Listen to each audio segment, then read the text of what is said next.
Pemilihan, demokrasi, kita kalah, sakit hati, ngerjain. Nggak maju-maju.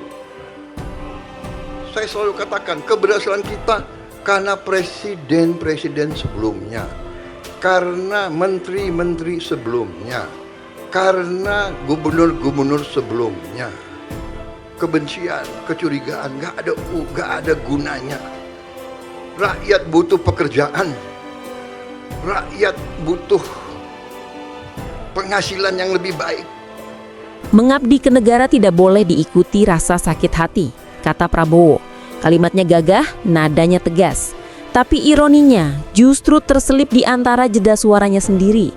Sebab setiap kali berpidato, luka lama itu selalu muncul, seperti kaset yang tak pernah berhenti memutar nostalgia kekalahan berdebat pada saat debat Capres. Padahal, seorang negarawan sejati bukanlah mereka yang terus menghitung siapa yang pernah menertawakannya, tapi yang sibuk membuktikan bahwa ia layak dihormati lewat kerja dan karya. Namun yang terdengar bukan karya, melainkan curhat, bukan visi, melainkan revisi dari kekecewaan masa lalu yang tak kunjung sembuh. 2 kali dukung gue, 2 kali kalah. Yang gue menang, lu nggak dukung lagi.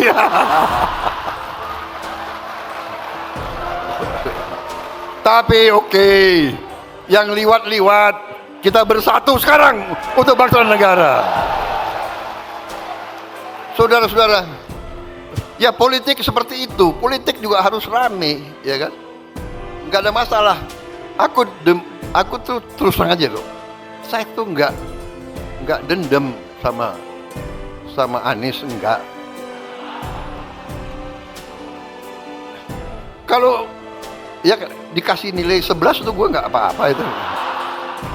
Bener loh, sebetulnya dia yang bantu aku menang, saudara.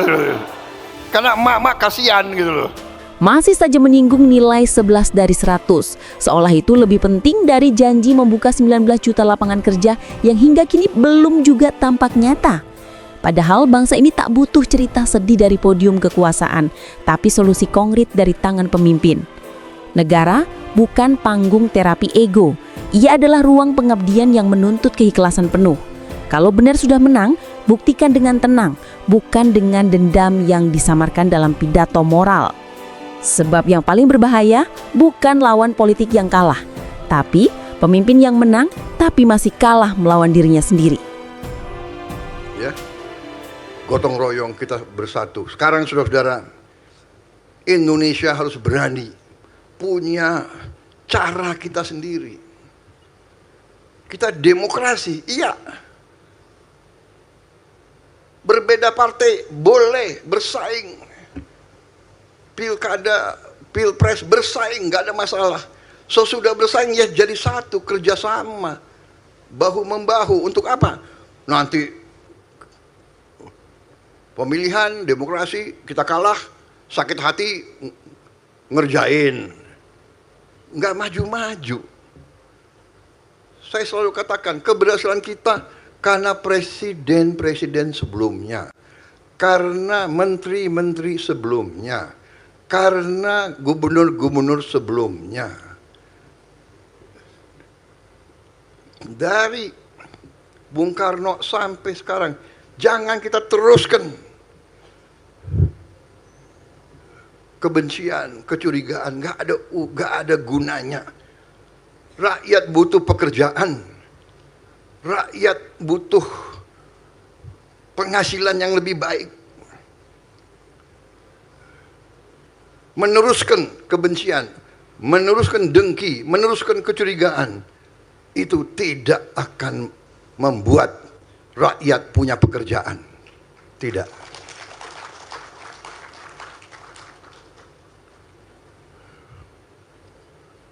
Rakyat kita butuh pekerjaan yang memadai, yang terhormat. Untuk itu kita harus mendorong semua sektor pariwisata. Pariwisata menghasilkan pekerjaan yang paling banyak.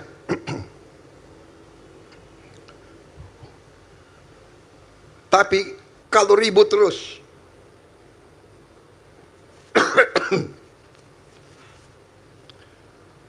kalau ribut terus, Mana ada wisatawan yang mau ke Indonesia?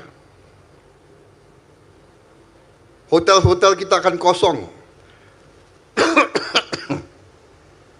Dan saudara-saudara, persaingan antara negara sangat keras.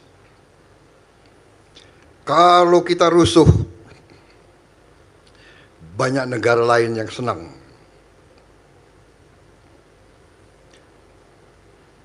Kunci kemakmuran adalah persatuan bangsa. Itu yang diajarkan Bung Karno, dan itu terus saya yakini rumus kebangkitan Indonesia adalah persatuan. Makanya dalam Pancasila disebut persatuan Indonesia. Bersaing bagus.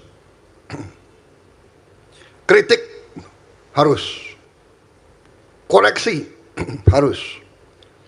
Pemimpin yang tidak mau dikoreksi, dia akan terjebak dalam kesalahan-kesalahan. Saya suka malam-malam buka podcast itu.